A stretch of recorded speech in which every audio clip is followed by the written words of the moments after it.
Yeah, hello mga ka-YouTube. First time kong gagawin ito. Tingnan niyo yung bahay, ang gulo-gulo. Andito ako sa aking unit, sa condo unit ko, walang nakatira dito.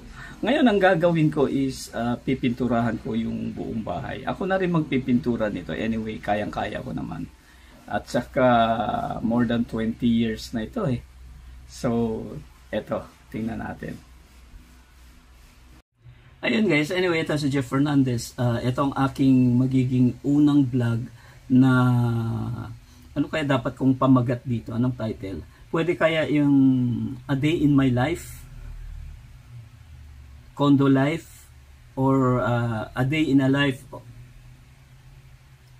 of a live stream host. Pwede kaya? Okay, anyway, kahit ano, thank you so much. Ayan guys, yung pininturahan natin. Ayan. Palagay nyo, okay ba yung pintura? Etong dilaw na to papalitan ko na. Hindi ko nga alam kung ano pang gagawin ko dyan sa kulay na gagamitin ko. Ito ang gulo, oh. Tingnan nyo. Gulo. Ayan. Papalitan ko lahat yan. Pati yung wallpaper papalitan ko. And then dito naman, ayan, pipinturahan ko rin naman yan. Ayan. So, ayan.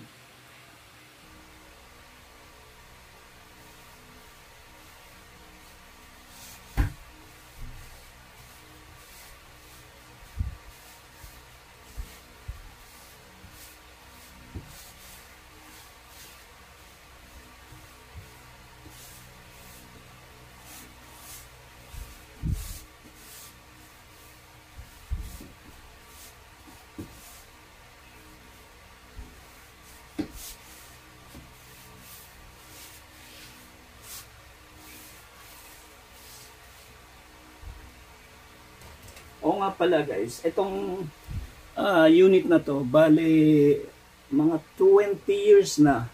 So, 20 plus ata, o something like that. So, ang ano nito, ang pintura nito, ganun din, 20 plus na, 20 plus years na. So, kailangan ng baguhin. Tingnan niyo yung kulay dilaw na yun, hindi na siya matingkad, madumi na tignan. Ayan, hindi pa tayo naliligo. Ayan, thank you.